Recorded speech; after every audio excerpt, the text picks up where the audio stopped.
என்ற ராஜேஸ்வரன் தன்னுடைய பணியாட்களை பார்த்து தலையசைக்க அங்கு உற்சாகமாக விருந்து தொடங்கியது. ராஜேஸ்வரனின் குடும்பத்தைச் சேர்ந்த எல்லோருமே ரேணுவையும் அவளுடைய ஆட்களையும் ரொம்ப மரியாதையுடன் நடத்தினர். பிஸ்னஸ் உலகில் ரேணு மற்றும் அவளுடைய அமைப்பின் முக்கியத்துவம் என்ன என்பதை அவர்கள் உணர்ந்திருந்தார்கள். உங்களோட அமைப்பில் இப்போ நிறைய புது ஆட்கள் சேர்ந்து முன்னை விட பெருசாக வளர்ந்துட்டு வரதை பார்க்கும்போது எனக்கு ரொம்ப சந்தோஷமாக இருக்கு. நீங்கள் எல்லாருமே எப்போ நியூயார்க் வந்தாலும் தாராளமாக எங்கள் வீட்டில் தங்கலாம். உங்களுக்காக எங்கள் வீட்டோட கதவு திறந்தே இருக்கும். ராஜேஸ்வரன் சொல்லி முடித்ததும் எல்லோரும் மகிழ்ச்சியாக தங்களுடைய ஒயின் டம்ளரை உயர்த்தி காண்பித்தனர். நீங்கள் சொல்கிறது சரிதான், எங்களோட அமைப்பு நல்லாவே வளர்ந்துட்டு வருது. எங்கள் மெம்பர்ஸ் எல்லாரும் ஒரு குடும்பம் மாதிரி தான். எங்களுக்குன்னு நிறைய கடமைகள் இருக்குது.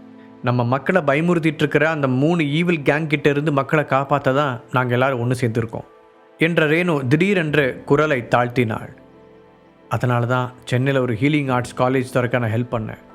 எல்லாரும் நினைக்கிற மாதிரி அது தனிப்பட்ட எந்த அமைப்போடுதும் கிடையாது. இப்போ வரைக்கும் அந்த காலேஜ் யாரோடதுன்னு யாருக்கும் சரியாக தெரியாது. ஹெர்பல் மெடிசன் சம்மந்தப்பட்ட எல்லா கேங்குமே தங்களோட எதிரிகள் தான் அதை தொடங்கியிருக்கிறதா நம்புகிறாங்க. உண்மை என்னென்னா அந்த 3 ஈவில் கேங்கையும் எதிர்த்து போராடுறதுக்காக அதை விட திறமையானவங்களை நாம் கண்டுபிடிக்க வேண்டியிருக்கு. அதுக்கான ஒரு வாய்ப்பாக தான் நான் இந்த காலேஜை பார்க்குறேன். அதனால தான் அந்த காலேஜோட உண்மையான மேனேஜ்மெண்ட் யாருங்கிற விஷயம் இன்னும் ரகசியமாகவே இருக்குது. இன்ஃபேக்ட் எனக்கு கூட அது சரியாக தெரியாது. அது சம்மந்தமாக நிறைய ரூமர்ஸ் கிளம்பி இருக்கிறதா கேள்விப்பட்டேன். அதுவும் நல்லது தான். அப்போ தான் உண்மை ரொம்ப நாளைக்கு வெளியே வராமல் இருக்கும். ரேணு சொல்லிக்கொண்டே போக ராஜேஸ்வரனும் அவருடைய குடும்பமும் அதை அமைதியாக கேட்டுக்கொண்டார்கள். அது ஒரு வகையில் அவர்களுக்கு சங்கடமாக இருந்தது. அந்த சங்கடத்தை வெளியில் காட்டிக்கொள்ளாமல் இயல்பாக இருக்க முயற்சித்தார்கள். ரேணு அவ்வளவு நேரம் சொல்லிக் கொண்டிருந்த ஈவில் கேங் ஒன்றில்தான் ராஜேஸ்வரனும் அவருடைய குடும்பமும் இணைந்திருக்கிறார்கள். அவர்கள் எல்லோரும் மெரியட்ஸ் அமைப்பின் மெம்பர்கள் என்று தெரிந்தால் ரேணு என்ன நினைப்பாள் என்பதை யோசித்து பார்க்கவே ராஜேஸ்வரனுக்கு பயமாக இருந்தது. அவர் பேச்சை மாற்ற முயற்சித்தார். ஏனென்றால் இந்த பேச்சு தொடர்ந்தால் தன்னுடைய குடும்பத்தில் இருக்கும் ஒருவர் கூட தப்பித்தவறி உண்மையை உளறிவிடலாம். அது அவர்களுக்கு பெரிய ஆபத்தை கொண்டு வரும். அதனால் ரேணு இங்கு இருக்கும் வரை ரொம்பவே கவனமாக இருக்க வேண்டும் என்று அவர் முடிவு செய்திருந்தார். அதோடு தன் குடும்பத்தையும் எச்சரித்து வைத்திருந்தார். அப்போது அந்த ரேணுவின் குரூப்பைச் சேர்ந்த ஒரு பெண் ராஜேஸ்வரனின் பக்கம் திரும்பி, ஹரிஷுங்கிற ஆளை பற்றி உங்களுக்கு ஏதாவது தெரியுமா என்று கேட்டாள். அதை கேட்டு ராஜேஸ்வரன் ஒரு கணம் திகைத்தும் போனார். அவள் ஹரிஷ் இந்த குடும்பத்தைச் சேர்ந்தவன் என்பதை தெரிந்து கொண்டே கேட்கிறாளா அல்லது சாதாரணமாக கேட்கிறாளா என்பது அவருக்கு புரியவில்லை. அதுவும் இந்த மாதிரி ஒரு விருந்தின் போது அவனின் பெயரை ஏன் கொண்டு வந்தாள் என்று யோசித்தவருக்கு லேசாக கோபம் கூட வந்தது. ஆமாம், எனக்கு தெரியும். திடீர்னு அவனை பற்றி கேட்குறீங்க என்று எச்சரிக்கையுடன் பதில் சொன்னார். ஹரிஷின் பெயரை கேட்டதும் ரேணுவின் முகத்திலும் ஒரு குழப்பம் தெரிந்தது. நேற்று ராஜேஸ்வரன் குறிப்பிட்ட அவரின் பேரனின் பெயரும் ஹரிஷ் என்பது அவளுக்கு ஞாபகம் வந்தது. அதனால் கேள்வி கேட்ட அந்த பெண்ணின் பக்கம் திரும்பியவள், நீ எதுக்காக அந்த பேரை பற்றி கேட்குற என்றாள். இல்லை மேம், சென்னையில் இருக்கிற என் ஃப்ரெண்டு ஒருத்திக்கிட்ட பேசும்போது அவர் ஹரிஷுங்கிற நபரை பற்றி நிறைய சொன்னார்.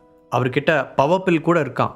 அந்த ஹரிஷ் பேரோட பின்னாடி பாதி கூட ராஜேஸ்வரன் மாதிரி சம்திங் ஏதோ தான் வந்துச்சு. அதான் இவங்களுக்கும் அந்த ஹரிஷ்க்கு ஏதாவது சம்மந்தம் இருக்குமான்னு தெரிஞ்சுக்க தான் கேட்டேன். அந்த பெண் தெளிவாக விளக்கினாள். அதை கேட்டதும், என்ன ஹரிஷ்கிட்ட பவர்பில் இருக்கா?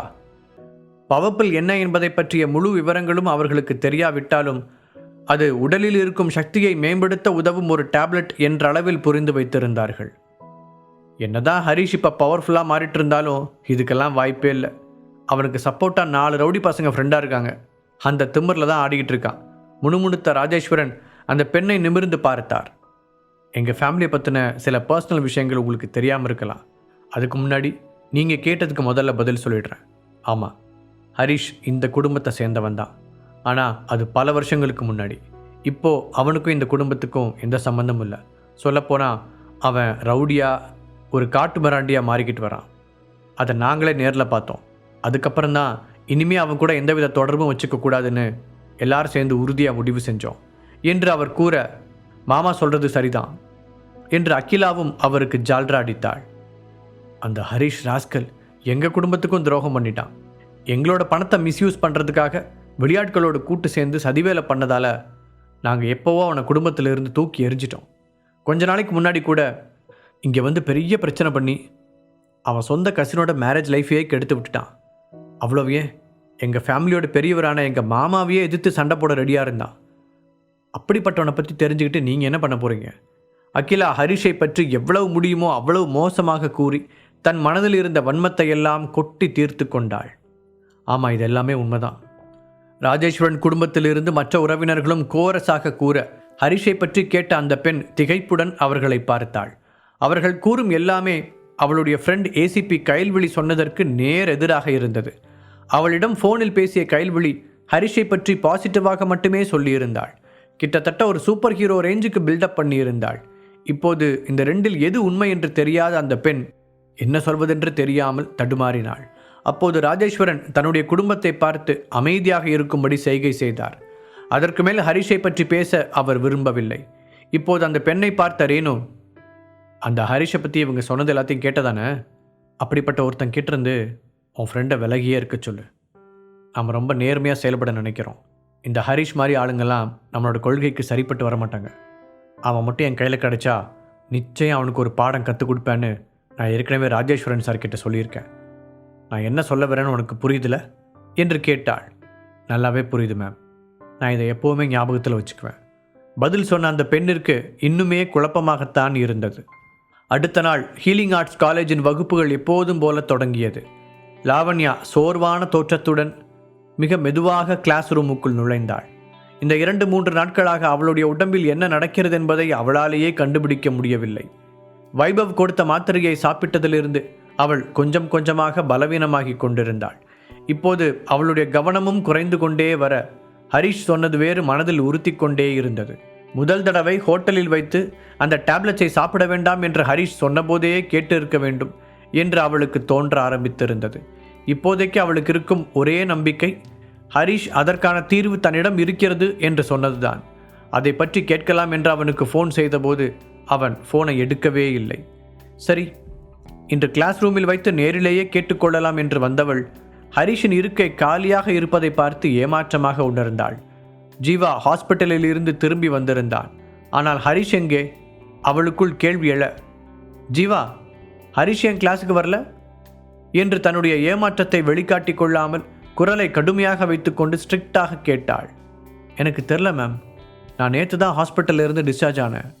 அதை சொல்கிறதுக்காக அவனுக்கு ஃபோனும் பண்ணேன், பட் அவன் எடுக்கலை என்று தனக்கு தெரிந்ததை கூறினான்.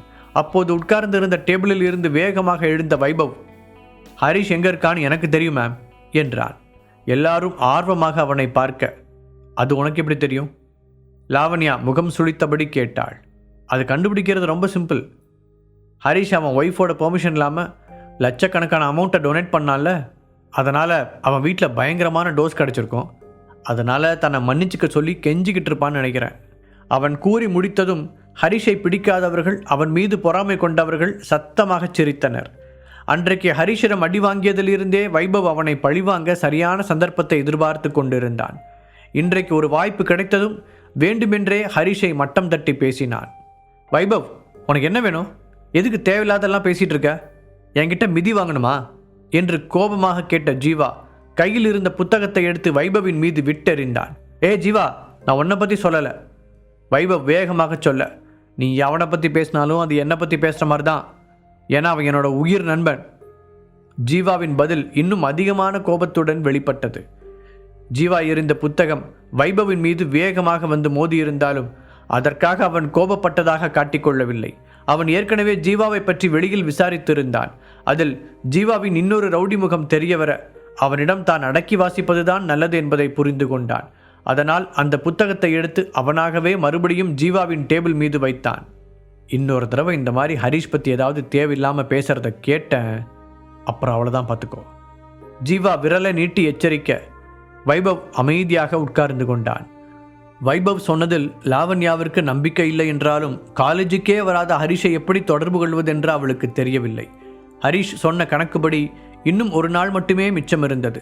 ஒருவேளை அவன் சொன்னது போலவே இத்தனை நாள் அவள் சேர்த்து வைத்திருந்த சக்தி அத்தனையையும் இழந்துவிட்டால் அதை திரும்ப பெற முடியாமலே போய்விடுமோ என்ற அச்சம் அவளுக்குள் ஊடுருவியது. அவள் மீண்டும் சில முறை ஹரிஷின் ஃபோனுக்கு முயற்சித்த போது அந்த பக்கமிருந்து எந்த பதிலும் அவளுக்கு கிடைக்கவில்லை. அந்த நேரத்தில் ஹரிஷ் சந்தனாவுடன் ஹாஸ்பிட்டலில் இருந்தான் என்பது லாவண்யாவுக்கு தெரியாது. அந்த ஹாஸ்பிட்டலின் ஆபரேஷன் தியேட்டருக்கு வெளியில் தலையில் கை வைத்து சிலை போல ஆடாமல் அசையாமல் உட்கார்ந்திருந்த ஹரிஷை பார்க்க தர்ஷினிக்கே கொஞ்சம் பயமாகத்தான் இருந்தது. நேற்று சந்தனாவை கொண்டு வந்து சேர்த்ததிலிருந்து அவன் அப்படித்தான் உட்கார்ந்திருக்கிறான். என்ன செய்தும் அவனை அந்த இடத்தில் இருந்து அசைக்க முடியவில்லை. சந்தனாவின் ரூமில் இருந்து டாக்டர் வெளியே வரும்போது அவசரமாக எழுந்து ஓடுவான். மீண்டும் அதே இடத்தில் வந்து அமர்ந்து கொள்வான். இதுதான் கடந்த சில மணி நேரங்களாக நடந்து கொண்டிருந்தது. ஒரு ஸ்பெஷல் கேஸை அட்டென்ட் செய்வதற்காக சென்னை வந்திருந்த பிருந்தாவிற்கு தர்ஷினியின் மூலமாக அவன் தகவல் சொல்ல அடுத்த அரை மணி நேரத்தில் அவள் ஓடோடி வந்திருந்தாள். அப்போதிலிருந்து அவள்தான் சந்தனாவை முழு நேரமும் கவனித்து கொண்டிருக்கிறாள். அது யுஏஎஸ் போவதற்கு முன்பாக அவள் வேலை பார்த்த ஹாஸ்பிட்டல் தான் என்பதால் அது சம்பந்தமாக எந்த பிரச்சனையும் ஏற்படவில்லை. முதலில் ஆபரேஷன் செய்து கத்தியை வெளியில் எடுத்த அவர்கள் இப்போது பாதிக்கப்பட்ட உள்ளுறுப்புகளுக்கு சிகிச்சை அளித்து கொண்டு இருந்தார்கள். அந்த ஆபரேஷன் பல மணி நேரங்களாக நடந்து கொண்டிருப்பதால் சந்தனாவின் நிலைமையை பற்றி இன்னும் ஒரு தெளிவான பதில் அவனுக்கு கிடைக்கவில்லை. சந்தனா ப்ளீஸ், மற்ற யாருக்காக இல்லாட்டியும் எனக்காக நீ இருக்கணும். தயவு செஞ்சு என்னை விட்டுட்டு மட்டும் போயிடாத என்று ஜபம் போல முணுமுணுத்து கொண்டிருந்த ஹரிஷ் வேறு யாரை பற்றியும் எதை பற்றியும் கவலைப்படவில்லை. அவனுடைய நினைப்பு மொத்தமும் சந்தனாவிடம்தான் இருந்தது. அப்போது சடனாக அந்த ஆபரேஷன் தியேட்டர் கதவு திறக்கப்பட முகத்தில் இருந்த மாஸ்கை கழற்றியபடி பிருந்தா வெளியே வந்தாள். அவளுடைய முகம் சோர்ந்து போய் கிடக்க அதை பார்த்த ஹரிஷின் இதயம் படபடவென்று அடித்து கொண்டது. சந்தனா எப்படி இருக்கா பிருந்தா? அவன் நல்லா தானே இருக்கா? சீக்கிரமாக சொல்லு, என்னால் இதுக்கு மேலே பொறுமையாக இருக்க முடியல என்ற பதட்டத்துடன் பிருந்தாவின் 2 தோள்களையும் பிடித்து உலுக்கினான் ஹரிஷ். டோன்ட் வரி ஹரிஷ், சந்தனா நல்லா தான் இருக்கா. சீக்கிரமே அவளை ஸ்பெஷல் வார்டுக்கு மாற்றிடுவாங்க. அந்த கத்தி ஹார்ட்டுக்கு ரொம்ப பக்கத்தில் வரைக்கும் உரசுற மாதிரி போயிடுச்சு. அதனால தான் ஆப்ரேஷனுக்கு எவ்வளோ நேரம் டைம் எடுத்துருச்சு. இப்போ எல்லாமே ஓகே, இனி பயப்பட தேவையில்லை. இன்னும் 4-5 மணி நேரத்தில் அவள் கண்ணு முழிச்சிருவா பிருந்தா கூற ஹரிஷ் சந்தோஷத்துடன் அவளை பார்த்தான். நிஜமாக தான் சொல்கிறியா? ஆர்வம் பொங்க ஹரிஷ் கேட்டதும் உண்மையாக தான் சொல்கிறேன். அவள் இப்போ நல்லா தான் இருக்கா. பிபி, ஹார்ட் பீட்டுன்னு எல்லாமே ஸ்டேபிளாக இருக்கு. இனி நாம் கவலைப்பட தேவையில்லை என்று பிருந்தா அவனுக்கு பொறுமையாக விளக்கினாள். அதை கேட்டு உணர்ச்சி வசப்பட்ட ஹரிஷ் அவளுடைய கைகளை இறுக்கமாக பிடித்து கொண்டான். இது போது பிருந்தா, எனக்கு ரொம்ப தேங்க்ஸ். வேற என்ன சொல்கிறதுன்னு எனக்கு தெரியல. சொன்னவனின் கண்களில் அவனையும் மீறி கண்ணீர் வழிந்தது. பக்கத்தில் நின்றிருந்த தர்ஷினியின் முகத்திலும் சந்தோஷம் வர அவளும் தன் பங்குக்கு ஹரிஷின் தோளில் தட்டி கொடுத்து அவனை ஆறுதல் படுத்தினாள். ஆனால் இனிமேதான் அவளை நீ ரொம்ப ஜாக்கிரதையாக பார்த்துக்கணும் ஹரிஷ் என்று பிருந்தா எச்சரிக்க அவன் சரி என்று உற்சாகமாக தலையை ஆட்டினான். ரொம்ப தேங்க்ஸ் பிருந்தா, இந்த ஹெல்ப்பை நான் எப்பவுமே மறக்க மாட்டேன். ஹரிஷ் மீண்டும் சொல்ல, இதுக்கு எதுக்கு இத்தனை தேங்க்ஸ்? ஒரு டாக்டராக நான் என்னோட கடமையை தானே செஞ்சேன். அதுவும் நீ என்னோட ஃப்ரெண்டு வேற.